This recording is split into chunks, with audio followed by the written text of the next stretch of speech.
Hello and welcome to Running Your Stories. This is episode 24 and I'm here with Sinead Battarbee and we're going to talk about Marsden Racers. This is part of what I'm trying to develop into a mini-series where we're going to talk with people who have grown running clubs, some from scratch, some very long-standing running clubs in the community, and we're going to bring some information and share some of the stories behind the clubs. So let's get going. Sinead, welcome. Thank you for having me. So where do we start? Well, we're here in Marsden. We're actually in Home Valley Mountain Rescue Team base, given away by the cups here. Yeah. And Marsden is what, small town, village? Yeah, What's it? Village about 3,000, 4,000. Yeah, so it's not huge. Yeah, a relatively small community. Yeah, end of the valley, very tucked away kind of thing. And on the edge of some fantastic hills that we love to run in. No, it's amazing. I love living around here. So, I think, were you just telling me that Marsden Racers is coming up to a 5-year anniversary? Yeah, so this week we'll see 5 years since we started the Marsden Racers, and it's funny because it as all good stories, they always start in a pub. So Tour de France had just happened, Home Valley and Home Os had just happened with the riders up there, and off the back of that, just a couple of us were sat in the pub, and no one else from Marsden, it was myself and my husband Ian, and few beers in, let's start a cycling and running club. Why not? It sounded like a good idea. I think I went to work the next morning, I was literally at the Marsden station, I was looking behind me, I was like, why not? I put the feelers out on the local page. Once I got 20 people instantly going, yeah, it sounds like a great idea. I set up the Facebook page, I set a date for the starting, and I texted my husband and went, by the way, that group we're on about, I've just started it, so he's like, for God's sake, I ain't even got to work yet. So it kind of sort of snowballed a little bit from there, but it was I remember it being it was a really frightening experience actually, because we orchestrated it. So we met at the football club at the end of our road, and I remember about 20 minutes before the first one, going out and going, I don't know if anyone's going to be there, it's going to be really nerve-wracking, and obviously I've been part of clubs for years of different variations, and I remember having that, it must have been like how people feel like going out on the stage and just don't know how you're going to be received, if anyone's going to come, if anyone's going to buy into it, or how it's going to work really. And that was 5 years ago. I've really looked back since. It's been brilliant. So I guess just to build a little more of the background before we get into the story. You were telling me earlier that yourself and your husband Ian both have some experience and qualifications that probably gave you some of the confidence to take a massive step of starting a club. So we're both, Ian's from a very rugby cricket background, but in later years has come to cycling. Myself, I was competing track and field to sort of county and UK level when I was younger, and so I was always part of running what I'd class as an official running club, who meet at a track and things like that. So it was very, and that led us both down the path to sports science degrees. Ian's now head of department for PE at West Hill. I've taken a very long, undirect route back into sports therapy and sports massage, but we've never really sort of stepped away from sport in our sort of personal lives, whether it be just doing it for enjoyment, doing it for with teams with other people, or just mainly the social aspect of it, because that's essentially what you get from sport. Well, in a personal opinion. So with your idea of setting up Marsden Racers, you say you had a chat in the pub. Sort of how far ahead were you thinking with that? Or what was your kind of hope as to where it might go or what it might be? Or? You know what, not many people know this, and it sounds very twee. I remember we both lived in Manchester. Well, Ian, when we first met, was in Upper Mill, and then he moved to Manchester. And we were in a pub in Didsbury, and it was one of those pubs that everyone went to on a Friday night as a group. And we were just sat there on our own, and we just started looking around, and it was like we both had the same thought at the same time, and Ian vocalised it, and he was like, I want that. I kind of want a group we can socialise with that's in our area. And we were like, we're never going to get that in Manchester, but we're already looking to move out. So when we came to Marsden, and as two people that are not planning on having a family, how do you meet people when you're of a certain age? And the answer for us was always through sport. But there wasn't, in Manchester it was easy, you could literally go to the end of the street and there'd be a sports club or something to do, but in a small community like this there wasn't really that scope. So we did look around, and obviously you've got some amazing groups like Huddersfield Star Wheelers, you've got Meltham, Holmfirth, Acre Street. They all seemed a little bit too far away for what we wanted to do, and it didn't seem to be something on our doorstep. So it kind of all just came from that, really. Mm-hmm. And we, as a result, I mean, we were looking around about a year ago, and we literally just sat with a load of people that we've met through this club, and we just got what we wanted, haven't we? And actually everyone else has got that as well. The friendships we've made has been phenomenal, really. So it started out as an idea to have a social group, which I guess wasn't just 100% focused on drinking beer, I guess was the... You know what, it's really coming across like that. It's coming across like we spend a lot of time in the pub, but yeah, it was essentially, we've got now people that within a community that we feel as though if we stopped Marsden Racers tomorrow, it'd end up, we'd still have that friendship, and we'd still have something very special from it. It's not just being about the club anymore, and I hope I can speak on quite a majority of the people who run and cycle with us, that they feel the same about the people who've went through that too. So there's something to be said about it, really, about building a bit of a community just around the sporting element. Yeah. So you've started this club. Mm-hmm. You had some people turn up on the first night, which is always good. Which is always brilliant. Yeah. Really good. And so the social side sounds like it's really worked. Yeah. And that took time. Yes. Yeah. These things take time. And what kind of running and cycling do you do in the club? And has that developed? So the cycling has always been, we've always had a really simplistic view on it, because we're a free community club, we literally just orchestrate people coming out for a run and cycle, and that's how it started. So we didn't want to go overboard on anything, so it'd be too extreme for people to come out to, but we didn't want it to be too easy for people. So we kind of met in the middle. So all the rides consist of about between 20 and 25. And the runs, we've now adapted the running slightly because we've got a 5k group, but the runs were anything between 5 and 7 miles.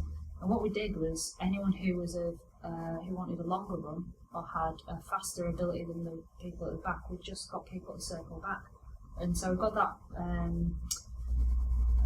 really sort of nice thing of people, it doesn't matter how fast they're going, because they can always run back and run with the person. Everyone gets to talk to everyone else, doesn't matter what ability you are, so you get to see how people are training at the front, how they're training at the back, and you get that understanding of actually people's own personal difficulties within that run, or if they're struggling that day, and it ended up everyone was supporting everyone else, and that wasn't something we ever thought would happen or gunning for. It just ended up happening because of the people that came down, essentially. So it was more on them and how it developed as a club as to actually this is how we want to build the club, and we want to keep this going, because actually it might not attract thousands of people, but what it does is it attracts the people that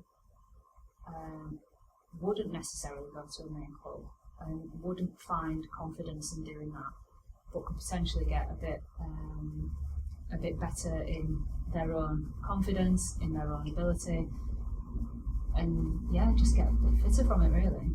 Yeah. So it's an interesting thing, like you say, about people running together with different abilities. I've kind of got some experience with it, in that I've been to the Up and Running social run group a few times. On the Wednesday, Yeah, on the Wednesday, which is the same kind of setup.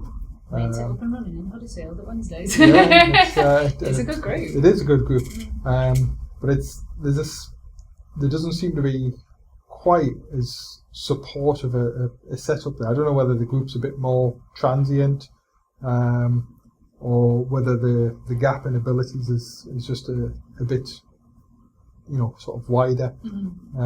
Because with that kind of group, I am one of the ones that's running at the front and looping back, and I've no problem doing that because I know that's what I'm going down there for. I've seen one or two others go down and decide, well, I'm this fast. Why should I have to? And you think, well, actually, if you're going to go to a social group, that's exactly what you should expect, because that's the purpose of going to a social group. So I feel as though there you bring up a very interesting point, which we touched before the camera started rolling. We touched upon the different elements of groups, and nothing's right or wrong. But for us, I've run with clubs before, and I've run with people before, and there is an element of there's certain types of runners who literally, I've got an hour a week to go running. I will go as fast as I can. And there's not that element of maybe not looking out for other people, because why should you have to, essentially? Yes. But there's a difference in sort of, in the way we've approached things, is because you can be that fast runner, but you can also have a bit of a chat, circle back, get some extra miles in, and have a bit of a chat with the person at the back. Just make sure they're all right, and then you can zoom off again and get some extra miles in. So I feel as though sometimes there's a bit of an element of, with certain training, me first.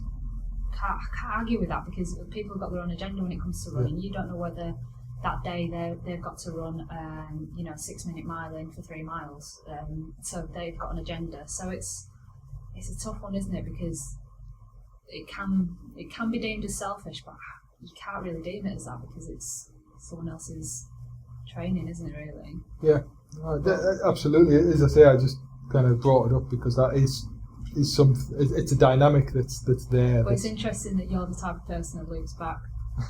So why are you the type of person that loops back? And again, we were talking about that because we were saying, as you add on the miles, you kind of and start competing at those mileage levels after sort of say the marathon point and start going into ultras.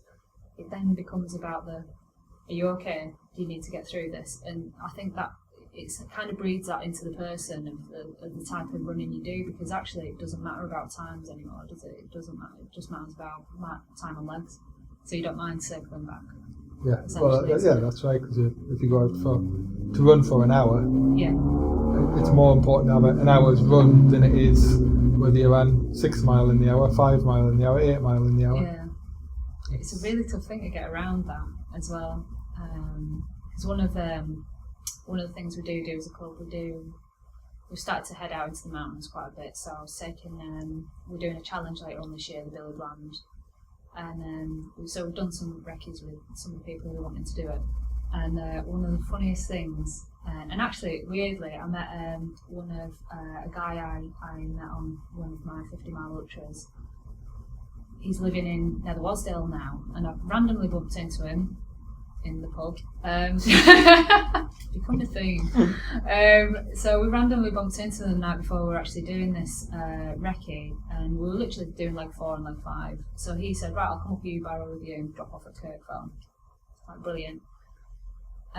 So anyway, off everyone trots, and everyone's going at the different paces and to get up Barrow, and he's literally just sauntering along. You can tell he can go a lot quicker, but his watch beeps, he slows down. So I got chatting to him and says, what are you doing? And he says, well, every time my heart rate goes above 139, I'm slowing down. Yep. And he says, so by doing this method of training, he was looking at how many feet elevation he's getting per hour rather than anything else. He wasn't bothered about miles, he wasn't bothered about distance. And so he's saying this, and then we get to the top of Newbury, and we've done a mile, and it's taken about 40 minutes. And I'm like, I can't believe we've only done a mile in 40 minutes. And I was like, yeah, look at that mile. Look at the little dots down there. That's where we were. And it's about training people, isn't it? Really, into that level of thinking.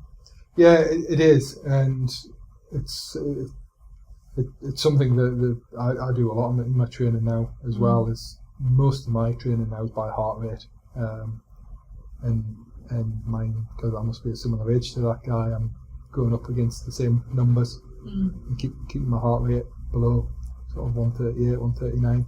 It's interesting, yeah. And because that's the kind of threshold of adaptation where you're fat burning and you're stressing your body enough to adapt and develop, but not stressing it so much that it needs a lot of recovery. Yeah. And actually, that's the sweet spot should be 80 to 90% of your training there. Because I feel a lot of people who are running at threshold all the time, scientific stuff coming through, but a lot of people who are running at threshold, they're losing the advantage of the adaptations that your body would take from, and also not recovering.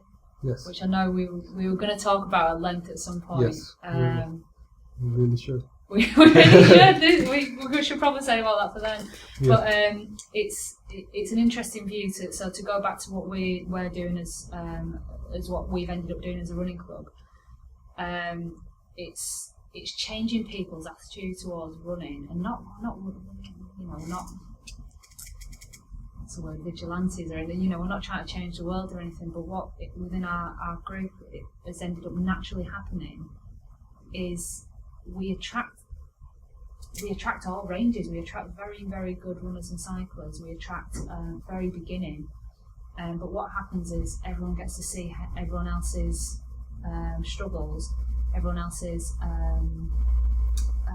successes, and understanding actually someone who's just, I don't know, GB, who's one of our cyclists who's 72, did the John O'Groats to Land's End last year.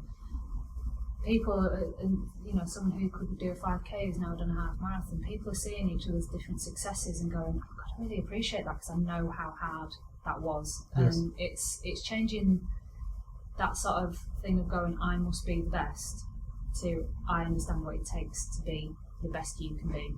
So well done, kind of thing. And I think that's a really important thing that's become of what we're doing now, and it wasn't intentional.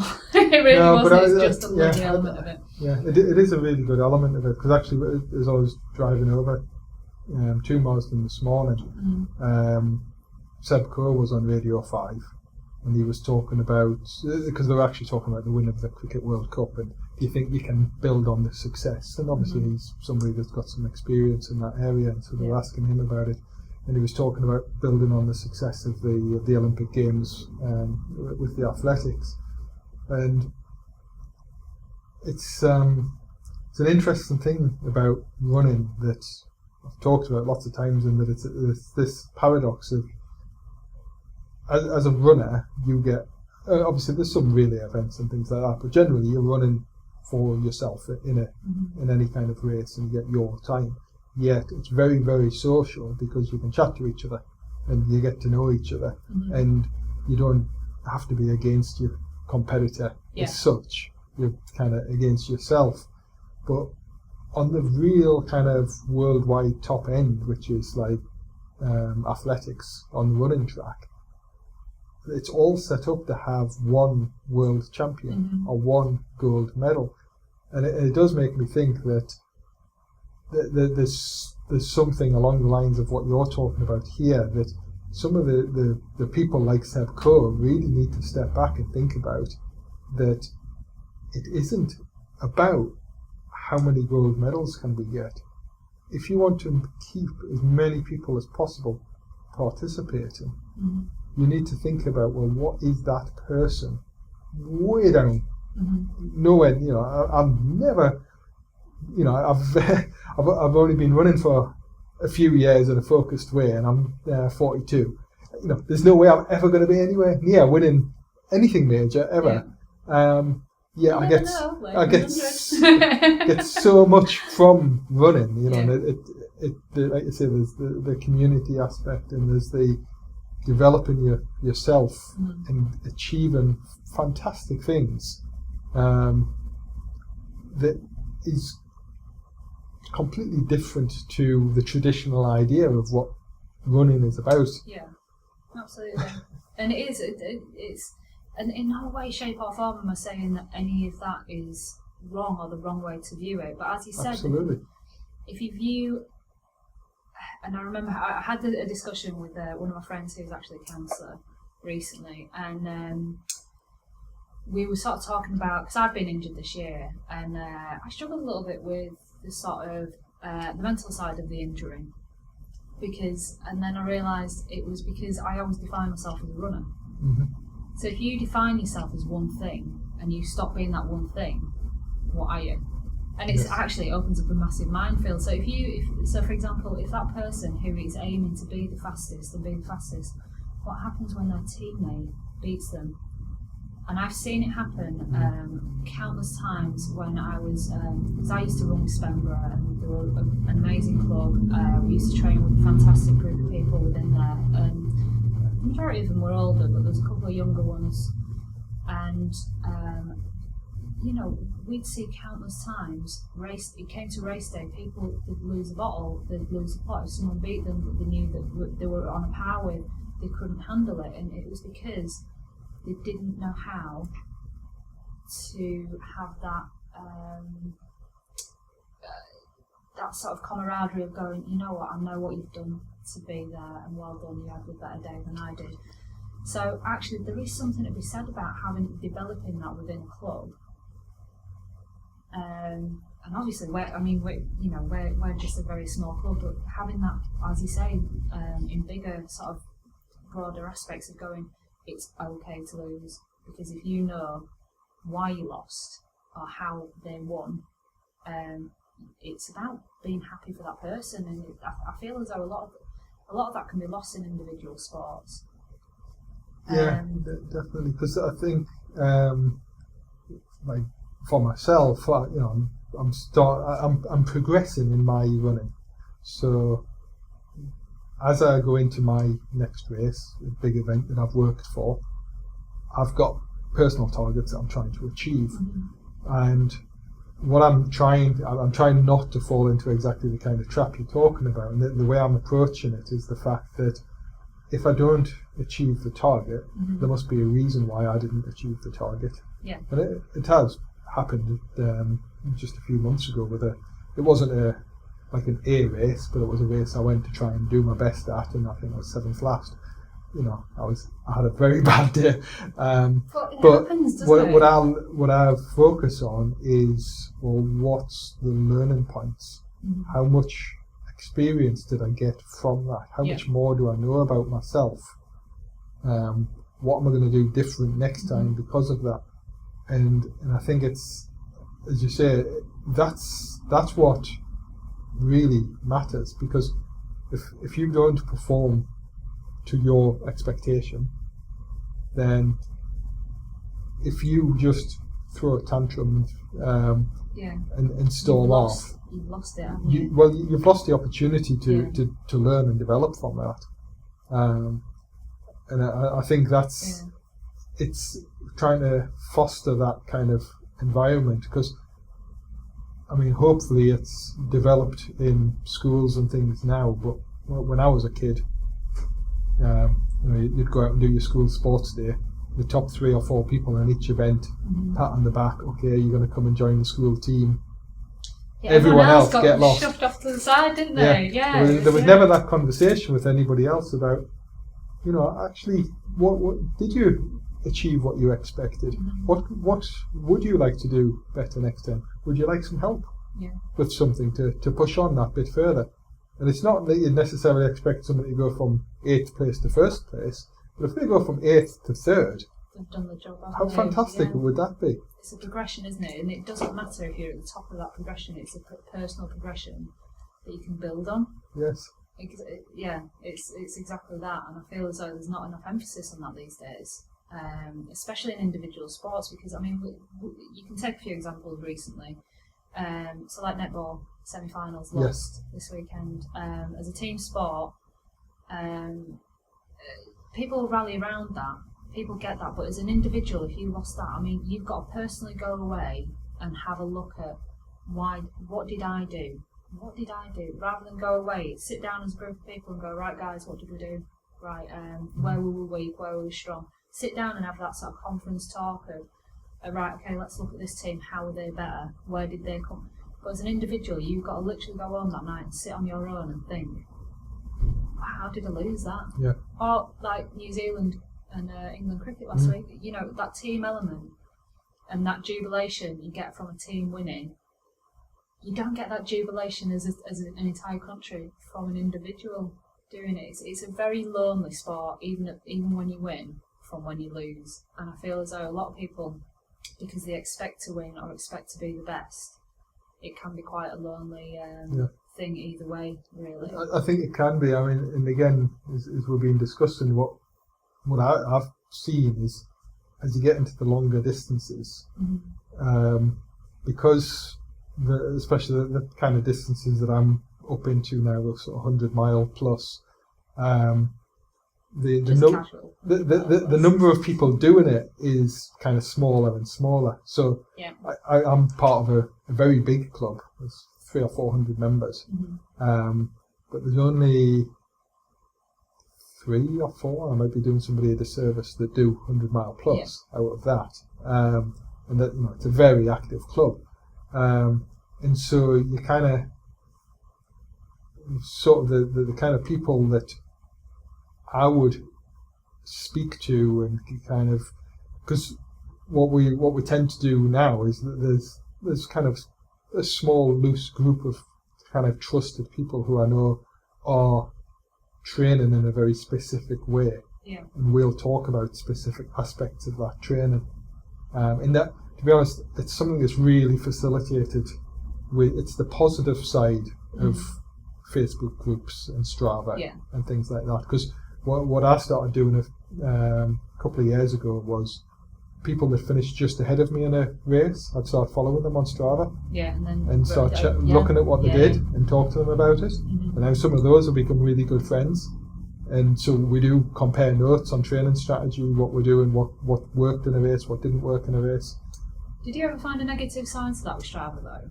Like, did you ever find that actually sometimes when you've had a bad run, or sometimes you've had a bit of a bad day and you've not performed your best, you might look at someone that you would consider yourself an power and go, why are they finding it so easy? Because all you're essentially looking at is data. Yeah, I think there's a very big trap, and I've seen a lot of people fall into that trap and use it in it can become a very negative thing. Because I'll upload now onto Strava, generally because I like to know distance per month and things like that. I don't even look at mine, and I very rarely go and look at other people's. If I do, I'll just flick through and just give kudos, you know, because that's the thing. Well, I don't look into people's stats or data. I just think, well done for getting out. And I think again, it's the important thing that some people fall into the trap of thinking, oh, everyone's going to look at my Strava, I've got to go faster this time. Whereas because I've made my training very specific, because let's say something like Scamenden steps, which I've now done many times, and I'm not fast on. But recently, when I've been doing Scamenden steps, I've been doing it to keep my heart rate below a certain level. Because it's a really good one to do for that, isn't it?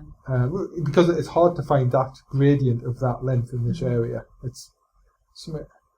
I think it's 45 degrees. Yeah. Might be slightly steeper than 45. It's around there anyway. Because Wessenden steps are the same, but they're just not long enough. Yeah, but the Scamenden's longer. And so I've done it lots of times.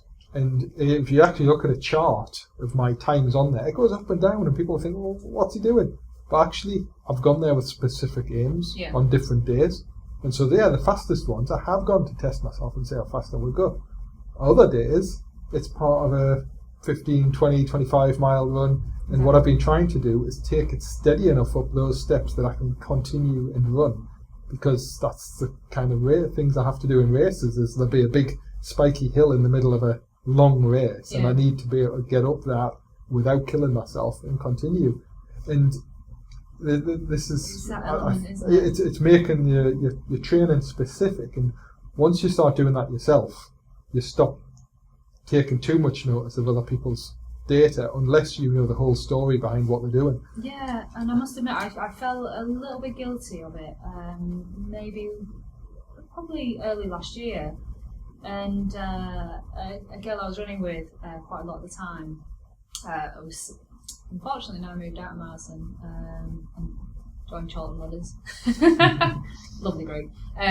But she's we used to do a lot of long distance running together because we were training for a couple of events, and she pointed out that actually what I was doing on Strava is I was naming my runs quite negatively, as almost like an excuse as my performance. She was like, "Why do you do that?" And I was like, "I don't know." I couldn't answer the question because I didn't really understand why I was doing it. And when I sort of thought about it, I thought, because I probably expect more of myself, but based on what? I've had a good run, I've had a nice time, I've been out with a good friend, we've had a really good day. If anyone's looking at that, no one's going to be looking at that and going, well, you've done that faster before. No one's looking at that, but you put so much pressure on yourself. And I just thought, I've started, I like data makes sense to me, but it doesn't tell the whole story. So personally, I've moved from Strava of analysing other people's data. I think it's amazing that people can get out and do things.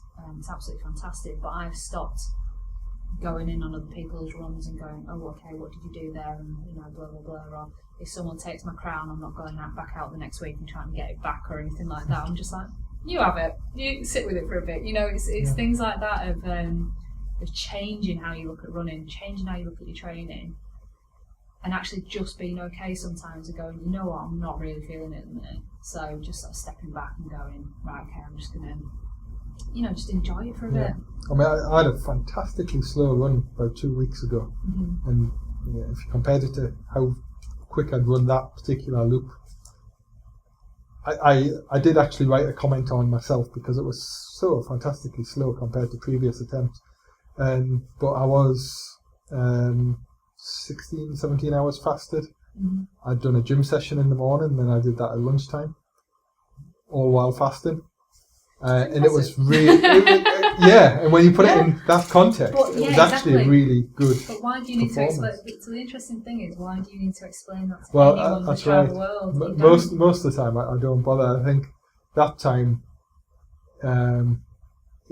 partly it was just to make a comment that people would say, oh, well, what do you mean by that?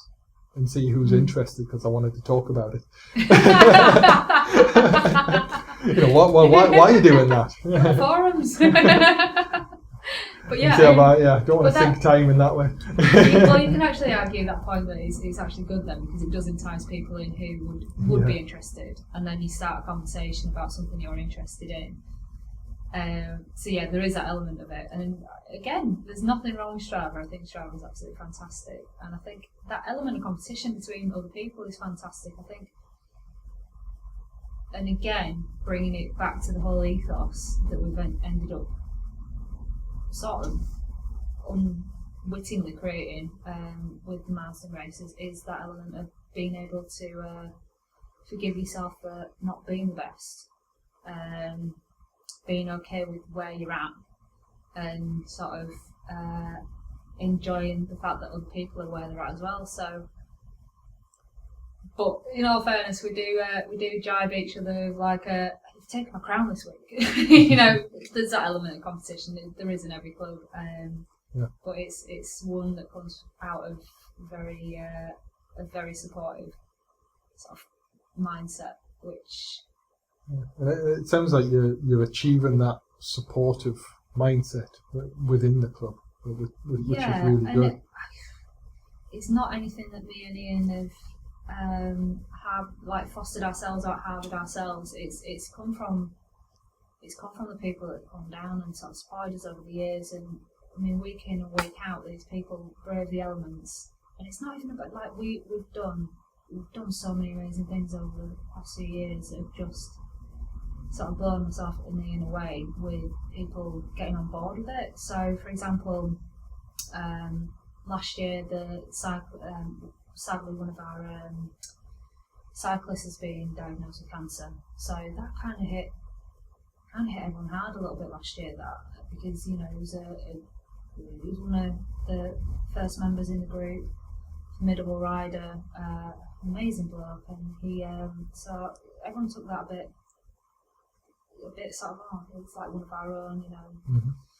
So we decided that first of all, it was the cyclists decided, right, we're going to do a ride from Marsden to Marsden Pin South Shields, and it's 137 miles, and we're going to do it from Macmillan. Like, brilliant, okay. So we put, I said, right, okay, well, I've got the van, I'll support. And as soon as a few other partners, not even people who run or cycle with us, partners of people who cycle, yeah, I'm coming, I'll bake. We had like a support team. It was just amazing. We got really well supported from that. And then I said, well, and a few runners were like, well, why don't we do something? I was like, yeah, cyclists can't have all the fun. So we then created this Malham to Marsden, which is 50 miles. Many of the people who did the full 50 miles had never done over 30. One hadn't even done over 15 miles in one day. And I convinced her 2 weeks beforehand, well, just run it at this pace, you'll be right. She struggled with the knees towards the end, but she did it. She was not having it that she wasn't completing. And we raised like over £5,000 for Macmillan, and it was because, and we had like a team of people at the end greeting us, and it was because people kind of bought into it, like they liked what we were doing, and we've always had that with the club. And this year again, it's grown again. The guys have just done the coast to coast, raised we weren't going to do it as a team effort of raising money, so we did it all individually again from Macmillan. Raised a fantastic amount of money. I think it's close to £2,500 collectively. Again, the support team grew this year.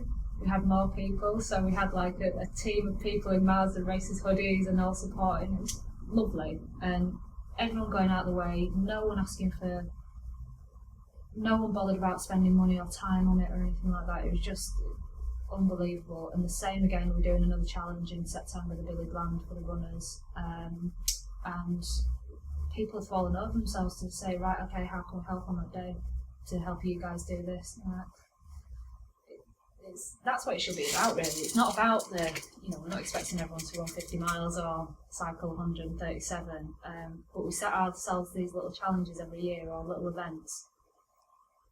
And what's amazing, actually, that people go, yeah, I get that. I'd like to support that. I'll help that. And I think that's nothing we've intentionally set out to do. It's just the really kind nature of actually what happens in a smaller community when people are given an opportunity to be part of something, really. I think in some ways you're probably not giving yourself enough credit, but because I know a little bit about what's happened on some of those events, and that, like your Malham to Marsden, for example, it wasn't just a case of saying to people, right, we're doing 50 miles, you need to be on board with this. I know that there's a number of people who ran sections of it and ran to something that set a new level for them and was amazing for them, even if there was never any obligation to go beyond what they could do. And I think actually that's why or one of the reasons why you're getting such a great response is because of the inclusivity of it, and the overall challenge is something that's fantastic and big enough for people to latch onto. I think the way you put it together and are inclusive of people saying, well, I just want to do part of it, or I can only do this. How can that fit in? So for example, that is true. Actually, I'm probably selling. I'm selling those people a little bit short, really, by not sort of including that in it, because we had people join us at Hebden Bridge. Now, by the time Hebden Bridge came round, and obviously Laura, who was here last week, she set a personal best. She joined us.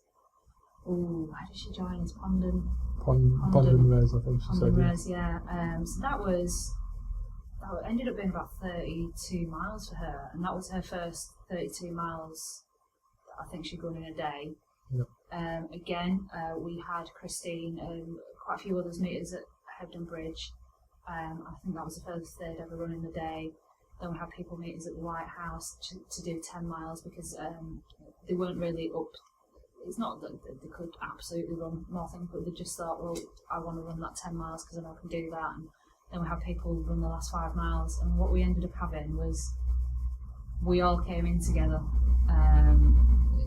because, I mean, we were waiting. I remember we were waiting up at what's the name of that road? Nonceras, you know, with Pennine Way crosses there.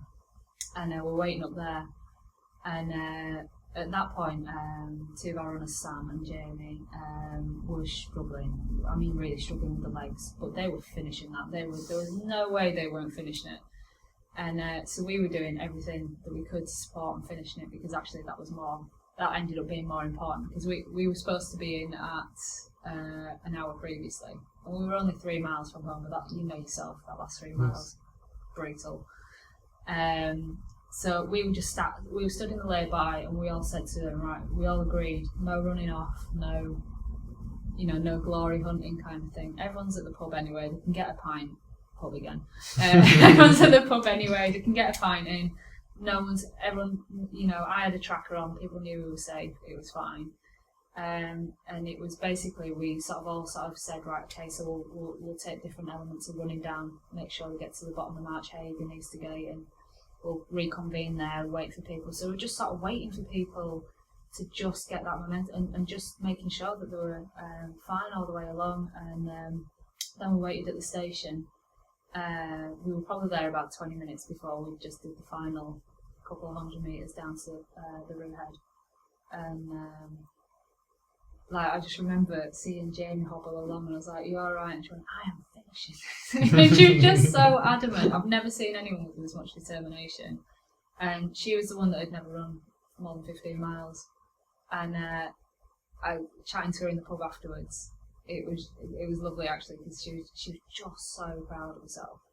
And that was pretty nice.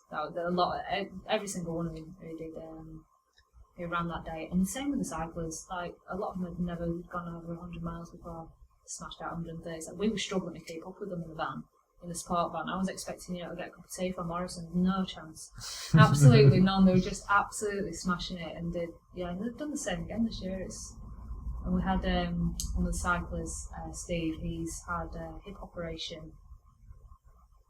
I would say about 3 months ago, and he joined the lads for the last 70 miles of the race of the coast to coast this year, because there was no way he was letting them get away with not having him on some of the ride. And so it is. It's about ability, really. It's about what people's ability are, their comfortableness in doing these bigger things that we will set out to do. But I feel as though the Billy Bland's a little bit of a different one, and we've talked about it before, because actually it's taking people in the mountains. Yes. People need to be ready for that. So I'm only letting people on that who are who've done some recceing with us, who are a bit mountain aware, and we obviously did the Home Valley Mountain Rescue with you guys, which was an eye-opener for everyone involved, including myself. So shall we just explain that for a moment? Yeah, I guess, yeah, absolutely. Go on. Just because hopefully somebody's interested. Sinead and I we'd had the conversation, hadn't we, about you've got some people in the club, you're taking them onto some kind of more serious sort of mountain routes, and there was some concern that they might not be as aware or as skilled in some of the aspects. So for me it was more of a case of I feel personally responsible. If we're setting this up as a group, I do feel personally responsible. But also there's a massive difference, and yourself will know a huge amount more about this. Mentally, there's a massive difference in between being on top of the fells in the Lake District to being on top of the moors here. You are never more than 20 minutes from a road or from help up on the fells. There's a different story, and the weather comes in. And I started off by saying, if anyone wants to do this, I was really doom and gloom a little bit about it, and I was like, you'll question your life choices, weather comes in, if you're still interested in this, then we'll talk. But we did our first recce, and it was a bit of a disaster. I will admit, it was a bit of a disaster, because we had people showing up without maps. We had one group, the faster group, they ended up coming off, the weather came in, it was atrocious, and they ended up unfortunately coming off Hell Bell in the wrong way. It was safe, luckily. Could have been a different story, so that's why I wanted to speak to you about it. Yeah, so and see your input. Yeah, so what we decided to do then was to invite Marsden Racers along in one of our training exercises. Which is brilliant. It was good fun. So I know it's not supposed to be fun, but it was very interesting. Well, it's back to having this environment where training is a serious thing. Something we're practicing for helping people in very serious situations. But that doesn't mean to say it can't be fun. It's when you're having fun, you learn faster and more easily. So the scenario was that you're out leading a group of runners and you took a fall and got injured and therefore couldn't help them help you. At this point, one of my colleagues, Emily, she was like a ninja. She literally appeared from nowhere because I knew where she was. I knew about where she was going to be, so I was kind of keeping an eye out for a bit of a red jacket. I didn't even know. It properly came out of nowhere. But she was on hand again, just to make sure that everything went to plan. We were called, so from our point of view, we then had a training scenario of we have a runner out on the hill who's hurt themselves. We need to go and help them. So we responded to that. Yeah.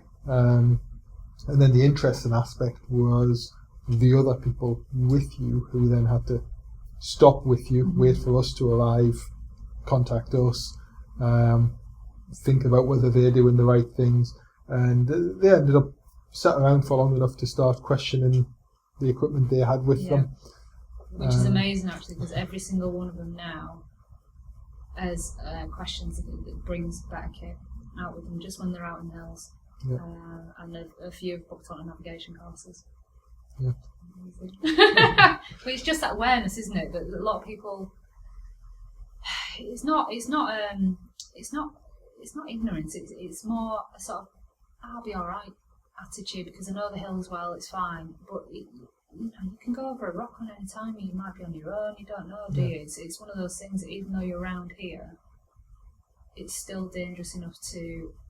Because 30 minutes, you're cold, aren't you? 30 minutes hypothermia you can set in certain and actually that was the perfect night for it because it wasn't too cold. So because we were actually sweating when we first got to where we were. Because I knew I was going to be there for a while, I think I had 2 waterproofs, my foil blanket, another jumper, and even then, after being there for an hour, and even though I was wrapped in the storm shelter, I was starting to get cold, so I thought, I need to look at some stuff I'm bringing as well, and even though I knew that was going to happen. Yeah. So, and from it's good. It was from our point of view, I mean, first of all, we had some different people to act as casualties, which is really good training for us because when we act as casualties for each other, you're like, you're right, Dave. What's going on with you today? And it's not the same as on a real call out. It hopefully would be somebody we know. And then the other thing is that if we can help people be safe in the hills and prevent them needing our help, that's much better than actually having to go out and of course carry somebody off the hill. And actually, it was something that they all they really enjoyed it. A lot of them were saying, "I'd happily do that again." So it'd be something that would definitely help you with again. That's not a problem. Yes. But actually, what it ended up being was it's empowering the right word because it actually made them realise a lot of what they thought they know about the hill. I mean, because there's a massive difference in going for a run in the hills and being a trail runner and actually being someone who's just responsible. Because, again, going back to what we were talking about, like the different levels of running. So, as I said, when you increase miles, you increase that and go to those races where you increase the miles, so ultra running. It's a completely different environment to when you're doing a marathon. So everyone who starts at a marathon is generally out for the time, out for their own personal ability. If someone is struggling, I'm not saying that no one's going to help them, but it's not your first thought. There's always that diffusion of responsibility of someone else will help them, there's enough people there to do it. When you're out on an ultra run and you see someone struggling on the hills, I don't know many people who are signed up to that race who would walk past that person. They completely forget about their own agenda and they help that person because they know not to help that person. Actually, it can be quite catastrophic. Yes. there's that level of responsibility. So actually, it's not even just about. For me, it wasn't even just about the runners realising that they have their own level of responsibility for themselves. Whoever they're running with, they've got that responsibility for them as well. Because also, I don't want to be on a hill with one of them going, broken ankle, can you go get someone? And them not knowing what to do, because you're putting both people in danger then. Yeah, absolutely. And I think that was such a valuable lesson to learn, and especially anyone who lives around here and wants to run in the hills, knowing that is absolutely invaluable information. So I'd urge anyone to come and volunteer. It's Tuesday nights, volunteer, to be a casualty, just to see actually how amazing. Yeah, and I would say as well, and not just for people in this immediate area, anybody who's interested to know, contact your local mountain rescue team through, because this is obviously non-urgent things we're talking about here. You contact them through Facebook or whatever, and volunteer to act as a casualty, because teams are always looking for that. It helps the team, and you learn a lot. Because actually what it made me realise is, because I would consider myself someone who's fairly savvy in the hills and fairly capable, but actually it taught me a lot of stuff. But actually what was lovely for me to see is the effort that has to go into you guys getting up there and putting yourselves in danger, for people who might not be well equipped, or people fall and take a fall, but you guys going out and having to do that level of organisation, putting yourself in that position, getting people safely off the hill, for people who are not well equipped enough to be on the hill, is actually a really important thing to understand. I think it was just, I couldn't believe the organisation of it all. It was just absolutely fantastic. So apparently you're all volunteers in this as well. So yeah, could be in the pub with us, but you're not. You're up on a hill saving people. It's commendable. It's very impressive. Thanks. Yeah. It's all right. But it is part of the community in the UK. The fact that we have this voluntary rescue service that gives people that backup to allow people to push the boundaries a bit further. I'm not suggesting everyone should go out and see out what kind of trouble they can get themselves into, but there's a lot of places in the world where there is no backup. Yeah. And there's other places where it's very expensive backup. Yeah. Whereas in the UK it's free at the point of use. Yeah. And that's because it's all voluntary to. And funded by charitable donations as well. So at the Yorkshire Air Ambulance, we've done a few things for them, as well as the club, just because, touch wood, none of us has needed them. Yeah. But we might do one day. One of us might need you guys as well. So it's a case of. And we love working together with them, because we can go and help them with the patient, and then they can fly the patient off quickly to the hospital. We can bring down the rest of the group. I was a bit upset when someone called for the Yorkshire Air Ambulance on our training thing and I didn't get one. I was hoping for a chopper experience, but no. Yeah. We also work with the Coast Guard helicopter, which is even bigger and is even it? more fun. Yeah, brilliant. Yeah, you can get winched into that. Can you? Yes. Yeah, I'm not condoning throwing yourself down a hill just to get that experience. I mean, you can buy them off Red Letter Days, can't you? So. Absolutely. And there's no guarantee you'd get that experience because they are so heavily in demand. Yeah, I bet. Absolutely. They have to respond on priority. So that's why even like in the local area here, if somebody was up on top of one of the hills and break their leg or something, if the air ambulance is available, it will respond, it will come to it, but they call us at the same time. We start going there, the air ambulance will be there first, and sometimes we'll have the patient on board and gone before we can get there because we're driving and on foot and things, but if they're coming in for a broken leg and they get another call for something that's more serious, a heart attack or something, they will switch priorities and we'll continue and deal with that broken leg. Right. So we respond alongside them until the point where the patient's actually in hospital. Right. or with a road ambulance. Yeah, it's impressive how the coordination of it all, really. Yeah. But yeah, such a valid, and again, it's going back to that, like you said yourself, it's that sense of community thing, isn't it? The fact that you're all volunteers, the fact that, and to me, that's essentially what the community is. It's people who look out for each other, and people don't ask for anything in return from that.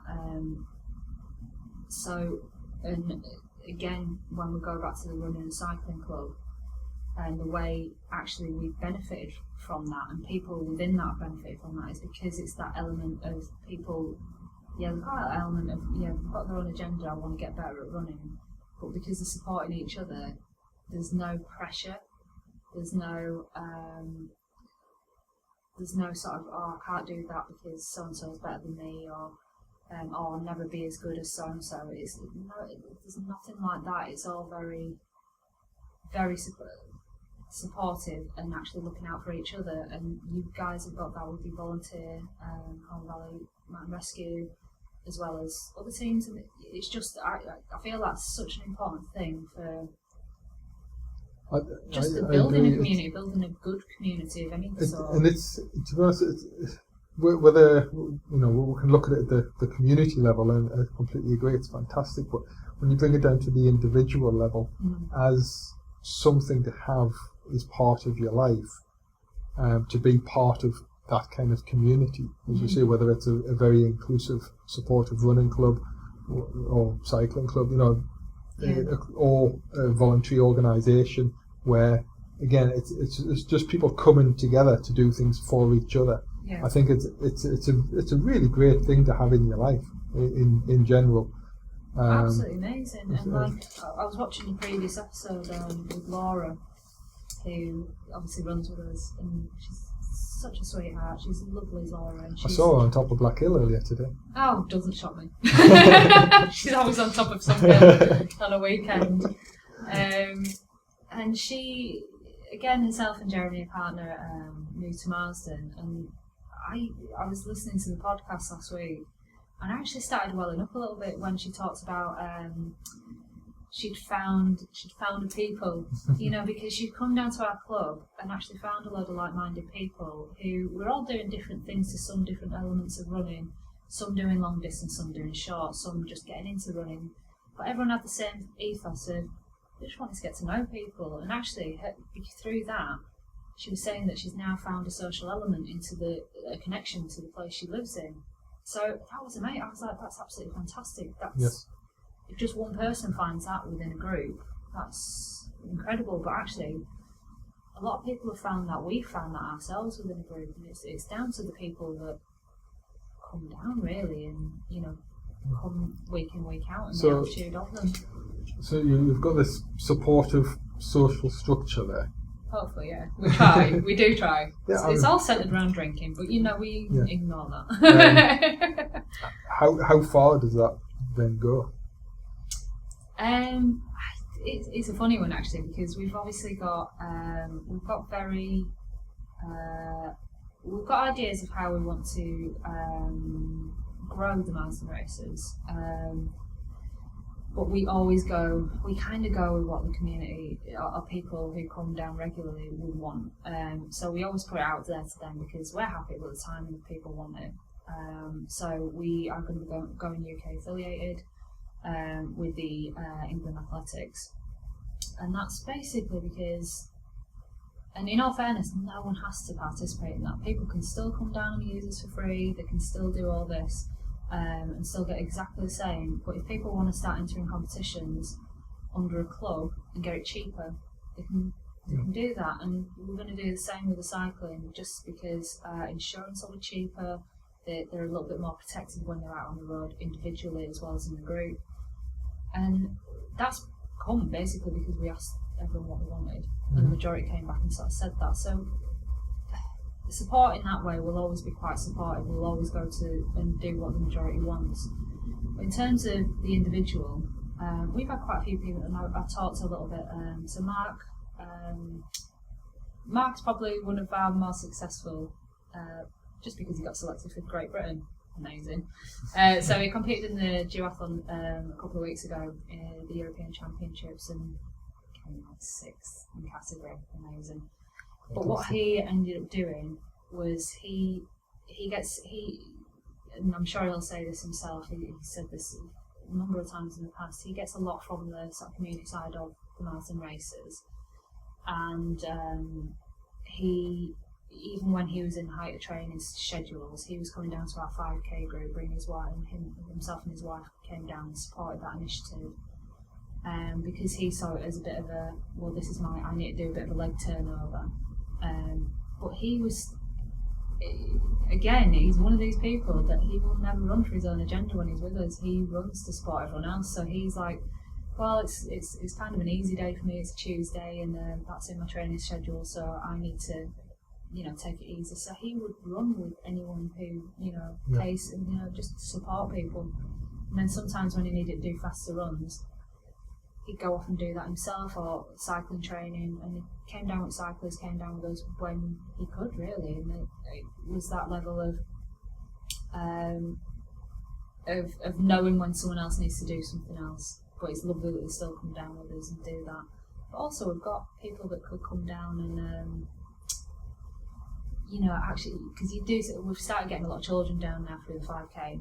And some of them are, they're all exceptional, the fact that they can run 5k on a Tuesday night before, just after the tea. But some of them, you look at them and go, they're going to benefit from some training, actually. And a few of them actually do some training with Home Birth Harriers, who were another amazing group in the Valley. Yeah. But one of them has actually started coming out with what we class as the longer runners at the 7 o'clock group, which is absolutely fine, because the parents have approached us and said, is that okay? Because he benefits from that, getting a longer run with older people who are a little bit faster, so he tries to latch on. But at some point it's going to come to a situation and go, we haven't got the facilities to train him. He needs to go somewhere else. So it's knowing when people have reached if they wanted to progress with training, it's knowing when people need to maybe go to another club to get that training or coaching, or where they can go from there. But to be honest, when we've done that, we've always been quite open with people and said, you can more than well, they always come back because they like the community aspect of it. So they might have 2 different clubs. We've got cyclists who train with the Star Wheelers. We've got 3RT as well, and they train with them on different days and come and train with us on a Wednesday. And I think it's, if you take that approach of it being quite holistic, and you get things out of different clubs, and actually that's where it comes. We do a lot with Acre Street now. We've started to do stuff with Meltham. You get a lot of benefit from different people's experience and levels of clubs, and I think that's really important too. So it's nice to see some clubs integrating really well. Right, that's lovely. And hopefully, we'll just keep going from strength to strength, and see what happens in the club in a couple of years' time. More ideas might come out. You never know. But yeah. So I think one last thing that I noted down in our little pre-chat.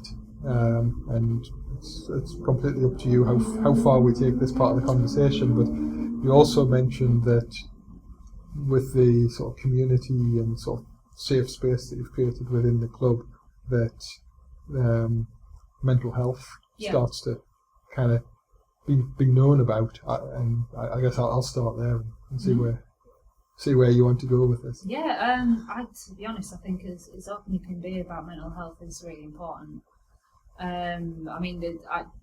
I don't think there's many people that don't know that I've suffered with anxiety, panic issues in the past. Very debilitating to extent where... No, yeah, exactly. You start talking about it, there's not one person that hasn't had it to some degree. And running for me was something that I could... It sorted that out. It saved me from... there was a lot going on in my life at the time. And a lot of unhappiness in my life at the time, and not through anything that specifically happened. it's one of those things that picks away, isn't it? And it's with a lot of people, you'll get yourself in a circumstance you don't really know how to get out of it. So work will be stressful. You might go through a change in relationship, or a change in circumstance, or a change in just how, or you might feel as though I should be somewhere else in my life than what I thought I was going to be, and that can cause real dread and fear. And running was the only thing that really sort of worked for me in terms of how I dealt with that. So actually, I was always a believer that if you talk about it, it kind of. So, for example, it started off for me with, like, if I talked about it in a room where I felt anxious, it let me off the hook for being anxious, and then I relaxed. Mm-hmm. So, say for example, I'd have come into this room tonight, I feel a bit anxious now. I can't have been in this room. I'm just letting you know, I've totally relaxed. Yeah. So it started off with that, and then, like yourself, you'd say, "Well, I've suffered anxiety too. I know what you do. You know, I know how you feel." Then it opens up that sort of safe space of conversation.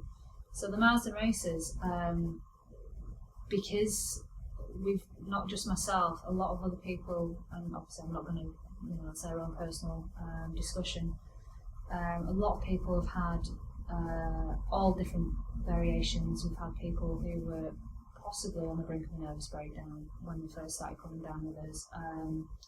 Various different diagnoses of depression. Just going through a hard time, all sorts. We've had people come down and find a space within a group that actually kind of get that. So it's a case of whether you have those individual chats or have that feeling that everyone knows, everyone here has been through something. So just that safe space of coming down and going, if I don't feel great, people get that. And it's never been something that we've openly tried to encourage, or let's all join hands and have a discussion or anything like that. It's just been something because of the type of people everyone that comes to the club are very open, very open-minded, supportive in terms of everything. So if you're going through a hard day, someone there to listen to you. So they're actually interested, which is great for me because I waffle a lot, so there's always someone to talk to. But it's that lovely element of seeing people who are, and sometimes actually we do have a couple of people that I flag in my head of, okay, they do suffer from time to time, and there are red flags, and it's even that case of so someone might approach me and say they spoke to so and so recently because I've not seen them for a while, and I'm like, I was just thinking the same thing. So we might privately reach out to those people, and it's not just me doing it; it's most of the other people, which is lovely. And just go, "You all right? Do you know what I mean? Do you need just making sure you're okay? They're not seeing you for a while, just checking in." And that was just something that naturally happened because of everyone having that understanding of each other. I think it's absolutely brilliant that you're doing that, by the way. I've recently organised through somebody in the mountain rescue team. We've done sort of mental health first aid courses. Right, because I noticed a lot of it is geared up towards mind. Yes. Stress and anxiety around it, which is absolutely fantastic. Which again is why we're very happy to be involved with our little project. To be discussed again. To be discussed again. But yeah, like you say, one of the key things that came out on the course that I did was the people that you see regularly, they're the people that you can recognise if there's a change, because a lot of the mental health things, we can help people by kind of checking in with them early, as soon as things start to change, and it's absolutely fantastic that you've got a community around the club that look out for each other in that way. And it's basically I'd say things changed about 2 years ago in the club, because obviously as we start to grow, people have naturally started developing more of a friendship with each other, that they go out with each other on their own outside of the club, or go for runs with each other, or they're training for something together, or the cyclists met more than once a week, and And the cyclists always go to the pub on Wednesday afterwards, which, to compare Strava notes. I used to go down and get bored. They just talk about Strava and who got the best on a hill, and I'm a rubbish cyclist. So everyone started looking out for each other in terms of that, because they started to get to know each other better, and because it was week in, week out, you were seeing these people. It became very. And in all fairness, like it sounds like it's cliquey. It's not in any way, shape or form. Like, say for example, someone came down on Tuesday for the first time, they'd be welcomed into the club as much as anyone who'd been down there for 5 years. Everyone has a chat with them, and it's not because I'm stood there going, have a chat with this person, make them feel welcome. People, they're just so lovely that they just want that person to feel as included as they felt when they first came down, and that's not anything that it's just such a natural happening. And because of that, then people become a bit more invested in each other, and actually and then once they start being invested in each other, I mean, there'll be things in the group that I have no idea about. They've had their own conversations had their own struggles, and a lot of us will be very unaware, but that person's then taken on that ownership and gone, right, okay, I'll make sure that person's alright. I know that happens. I don't know to what extent those other people are going through things, but it's just brilliant. It's just it's like a little bonus element of something that we've started. So again, I guess back to what I was saying earlier about sort of government level, SEBCO kind of people talk about how they want to improve exactly this kind of thing. And just imagine if, as somebody who wanted to set up a club, you could just ring up the local council and say, I'm looking to set this up, can you just support us, and they give you a bit of equipment or a bit of space to use? Because I mean, I guess now you don't have a clubhouse or anything, or a room where you meet. You meet in a pub, or you meet outside. We don't meet in a pub, we finish in a pub. Sorry, meet outside the pub. We don't start before we carry on. But the point is the fact that we haven't got facilities. There are no facilities available, because facilities are hugely expensive.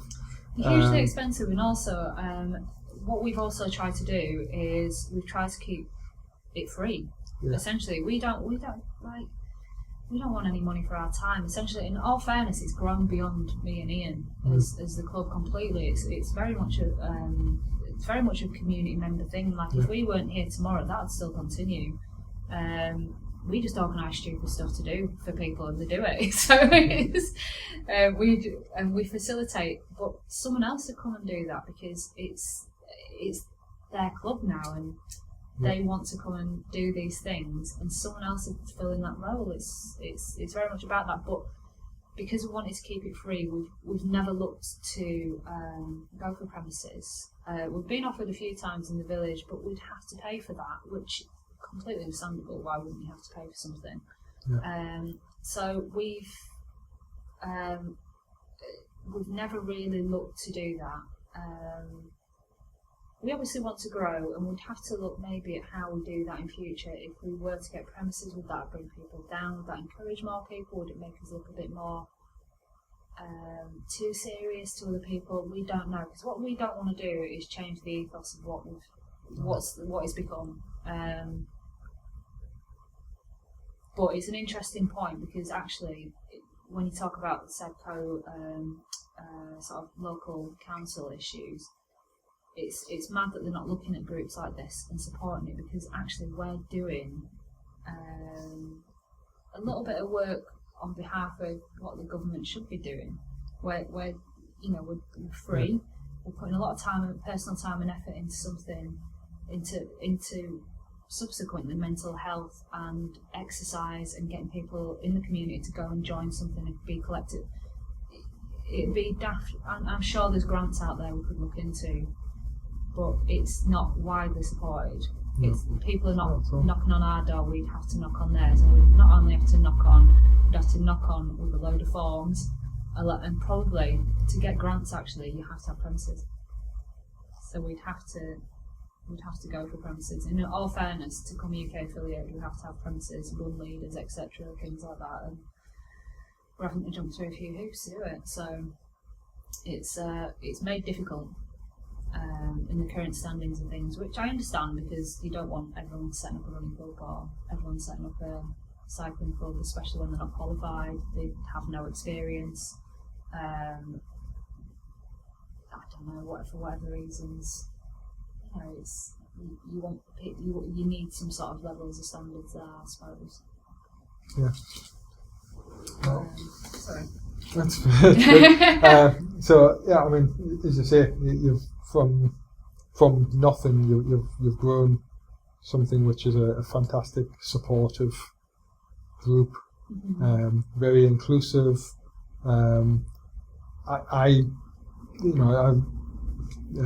I've got to know Marsden Racers a bit through the Friday night social runs that were organised with Acre Street, because I know some of those guys and come over and joined in with again, those. Another amazing club.